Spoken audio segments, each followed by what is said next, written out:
hoje é aquele dia que a gente fica olhando, pensando, mas quem é que tá certo, quem é que tá errado nessa história? André Kfouri tem informações pra gente, André Kfouri? Mas a pergunta é, você acha que tem um lado que tá certo, algum lado que tá completamente errado? Eu acho que está muito claro que as coisas não estão bem contadas até agora, publicamente. Aquilo que sai do departamento de futebol do Flamengo há alguns dias precisa ser melhor esclarecido para a torcida do Flamengo entender o que se passa. Se realmente o Diego Alves pediu para jogar ou não pediu. Se realmente a informação que o Paulo Sousa passou na entrevista coletiva foi colocada para ele com uma intenção de fazer chegar ao público algo que não corresponde à realidade. E aí, para mim, a questão toda é, vamos falar daqui a não sei quanto tempo, depois do jogo, tem uma entrevista coletiva já marcada entre todas as partes, reunião com líderes do elenco, diretores, comissão técnica. É evidente que algo está sendo escondido, é evidente que estão tomando cuidados para que a mensagem seja passada de uma determinada maneira, mas talvez os interesses todos envolvidos nessa história não sejam, não se encaixem. E é o que eu disse ontem, eu não consigo, e eu não fui convencido até agora de que o vilão dessa história, a pessoa que tomou atitudes erradas ou que está assumindo uma postura errada, é o técnico Paulo Sousa. E você, Zupá, o que é que você acha? Assim, o Paulo Sousa, ele disse que ele foi mal interpretado na entrevista. Para mim, não existe nem interpretação. Ele fala com todas as letras, e para quem quiser ouvir, que chegou a ele um pedido de que o Diego Alves estava pronto para jogar, e ele falou, não, ele não vai jogar porque ele não está treinando. Se ele não está treinando, não, a gente tem processo aqui que ele precisa respeitar. E ele fala, inclusive, dando a entender de que, e aquela dor que você sentia ontem? Exatamente. Como é que você melhorou quando você estava conversando com o Spindle? Como é que se melhora quando está conversando com o Spindle? Para mim está muito claro que ele falou isso. Para mim, eu acho que eu interpretei muito bem. Eu também fiquei com essa sensação de que má interpretação não é o caso, né? Porque, inclusive, na minha visão, ele sugere uma outra possibilidade quando ele fala assim, fizemos uma ressonância, mas a gente tem que... no futebol as coisas nem sempre são... Ele usa um termo. São gráficas. Sim. As coisas nem sempre são gráficas. É preciso acreditar na palavra do jogador. Então, acho que Paulo Sousa, ele coloca duas possibilidades. Ou de que o Diego Alves não estava tão machucado assim quando ele se ausentou dos treinos, ou de que ele resolveu antecipar a sua volta e de alguma forma pressionou através do fisioterapeuta, porque ele deixa claro que não foi o Diego Alves que foi a ele pedir, foi o fisioterapeuta, mas que ele tentou pular etapas, antecipar o processo no grito, na pressão. Só um adendo. Quando o Diego Alves fala que está machucado, na entrevista anterior a esse fato de que ele estava machucado, o Paulo Sousa falou, no próximo jogo, quem vai ser o titular vai ser o Sousa. Sim. Depois do Santos machucado. E eu não tenho nenhuma ferramenta para dizer, olha, o Paulo Sousa tem razão no que ele disse ou ele está errado. Isso o Flamengo tem que mostrar. Isso são eles que têm que dizer. Eu não tenho como afirmar. O que me chama muito a atenção é a condução do caso. E a condução do caso ela não é inédita. Eu acho que esse é o principal ponto. Mais uma vez a gente vê a diretoria do Flamengo muito distante da resolução dos problemas. Mais uma vez a gente vê de maneira clara, e o Paulo Sousa recentemente falou isso também em coletiva, de novo sobre a missão dele de reformular o elenco. E ele até falou, olha, perguntem ao Marcos e ao Bruno, né, ao Spindle e ao Marcos Braz, sobre como é difícil esse trabalho que eu estou fazendo aqui. Então, mais uma vez, está muito claro como a diretoria do Flamengo entregou a solução dos problemas para alguém que não fosse ela. Então, ela não coloca a mão nos problemas, né? Então, a gente já viu a diretoria colocar a torcida como agente para resolver questão com o jogador.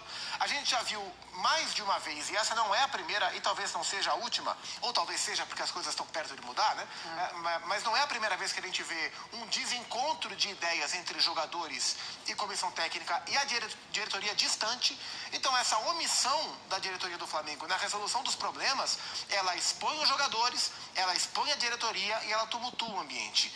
Entendo que não é fácil lidar e mudar as coisas em um elenco de jogadores tão importantes, tão vencedores, com tanta personalidade como o Flamengo tem e tão cravados na história do clube. O comodismo, ele é normal, faz parte da vida de todas as relações matrimoniais, profissionais, pra gente, pra eles, faz parte. Então não é fácil lidar com isso, mas se você é o gestor, se você é o responsável pelo departamento, é você que tem que agir, né? E a diretoria do Flamengo está entregando essa solução de problemas para outros. Está trabalhando pouco. E aí o Paulo Souza entra em rota de colisão com os jogadores. O que está muito claro é que ele não vai durar.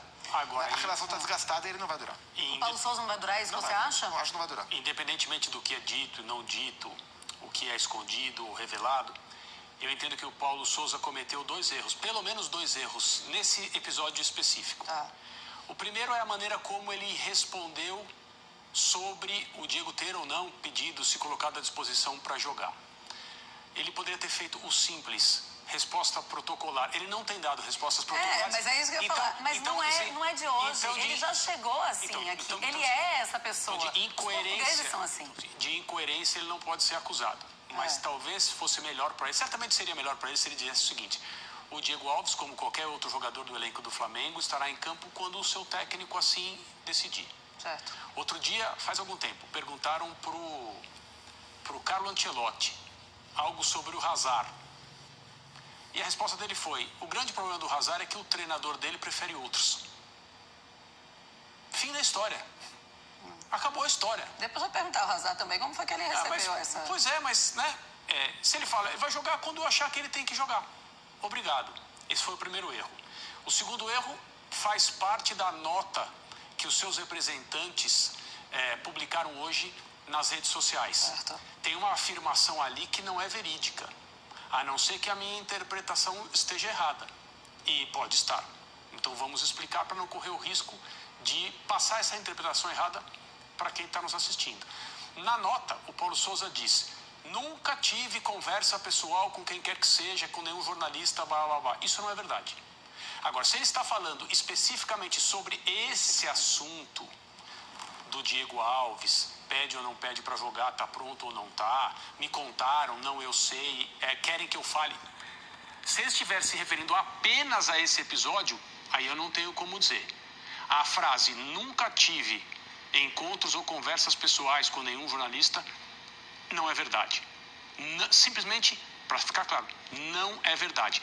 E essa é uma inverdade que muito tranquilamente pode ser apresentada no âmbito dessa discussão e deixá-lo numa posição ainda mais difícil.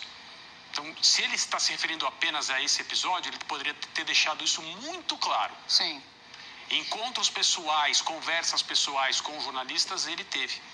E nessa situação difícil que você fala, e no âmbito dessa situação, pode ser na próxima entrevista coletiva, que ele vai dar esse esclarecimento ao lado dos diretores.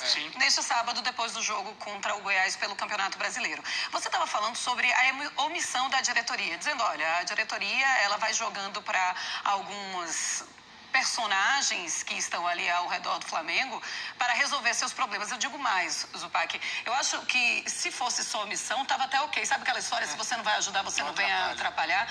Ela prejudica. Quem não assim, atrapalha já ajuda. Já muito ajuda. É aquela história do vamos resolver, vamos apagar esse fogo aqui, tome gasolina em cima e tome gasolina em cima. Eles vão colocando coisas e aí vão aparecendo mentiras e é conversa e é um disse-me-disse que ninguém sabe mais para onde está a verdade. É departamento médico. Departamento médico, é o Spindle, é o Marcos Braz e quem é que fala a verdade dos dois. E aí o Landim some da história, ninguém sabe mais onde é que tá. E aí tem jornalista que encomendou que pergunta, e tem o Paulo Souza que encomendou pergunta para jornalista fazer. Ninguém sabe mais de onde vem a verdade nessa história toda. E é claro que a diretoria tá nesse meio. Tá nesse meio e ela é a responsável, tá? Então o Paulo Souza tem as suas responsabilidades, o Diego Alves, nesse caso, tem as suas responsabilidades, mas a grande responsável pela zona que virou o ano do Flamengo, em termos de administração do departamento, do ambiente, dos problemas, o Flamengo virou uma zona, é a diretoria de futebol. Então a gente vê um Flamengo de 2022 com a roupa de 2019 mas com o recheio do Flamengo de 2000, sabe? Do Flamengo que brigava para não cair, que era uma crise por semana. É esse Flamengo. É a casca de 2000. É bonita. A casca é linda. A hora que você fura para ver o recheio é aquele recheio daquele Flamengo que era uma zona. Até o instante que o Flamengo teve que parar, se reestruturar para tentar chegar até aqui. E isso é muito ruim para o projeto esportivo do Flamengo e para as pessoas envolvidas.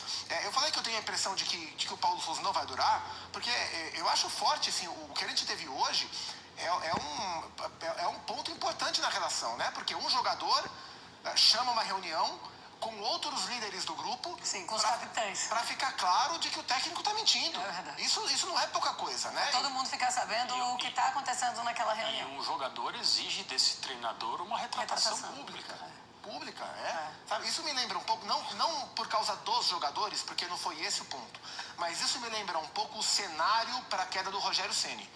E eu lembro que a gente falava sobre, e eu toquei nesse ponto. Envolvendo outras áreas, né? Eu toquei nesse ponto. Existem 3 fatores que podem sustentar ou derrubar um técnico.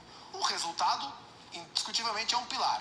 A relação, a opinião externa, a visão da torcida, as redes sociais, a impressão dos outros sobre o trabalho é outro pilar que sustenta. E a repercussão interna, o ambiente, o dia a dia. O Rogério perdeu o pilar interno, esfarelou, consequentemente o pilar externo começou a ruir e os resultados junto. E o Rogério não se segurou, ele foi embora. E o Paulo Souza vive em diferente cenário, mas algo parecido. O pilar interno está desmoronando. Então tá segurando em 2. Os resultados eles não são ruins, mas eles não são espetaculares. Mas tem uma coisa, André, que assim, logo depois do jogo, todo mundo abraçado e todo mundo abraçando o Hugo Souza, naquele momento eu pensei, será que existe mesmo o que se fala no Flamengo, essa parte dos jogadores que estão de um lado e jogadores que estão do outro, porque tá todo mundo muito unido naquele momento, inclusive com o Paulo Souza naquele momento. Então eu fiquei, mas e aí? Aí depois ficaram inimigos, logo depois, e aquela entrevista foi o suficiente para tudo desmoronar, tudo que tinha sido construído algumas horas antes?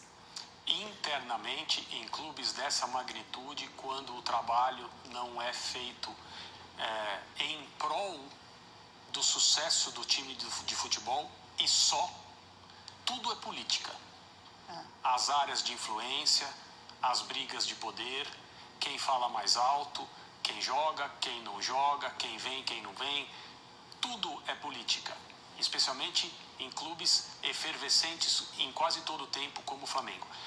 Do ponto de vista da tomada de decisão, as pessoas que põem a cara no departamento de futebol, é preciso ser muito competente e muito focado nas coisas certas o tempo todo para que o trabalho ande. Sabe aquela brincadeira, eu vou jogar uma coisa aqui e vou sair correndo? Eu não posso jogar e sair correndo porque eu tenho que continuar aqui. Mas imaginem que eu posso fazer isso. Tá certo. Agora há pouco eu te perguntei que dia foi ontem, né? Eu vou te perguntar agora, se prepare, que dia é hoje do mês? 19. Lembrei do 20. Era só isso que eu queria deixar. Lembrei do dia 20. Meu Deus, que perigo. Mas uma coisa também é certa, né? Se alguém estiver achando ruim as entrevistas do Paulo Souza, vai ter de demiti-lo mesmo, porque ele já deixou muito claro que vai ser desse jeito. Ele vai chegar depois das partidas e vai falar exatamente tudo o que ele está sentindo. E tem mais uma coisa, não adianta botar a culpa no repórter, tá? Porque tá se o repórter tá lá, cobrindo o dia a dia do clube, e ele recebe a informação que o técnico tá pé da vida com o jogador tal, e que dali pode sair uma ótima resposta, o repórter tem a obrigação de, pelo menos, cogitar seriamente e fazer a pergunta. Não culpem o repórter. Muito bem, intervalo aqui neste Sport Center. Gostei. A gente vai para esse intervalo deixando vocês com essa informação. Amanhã, dia 20. Se é que vocês não estavam ligados nisso.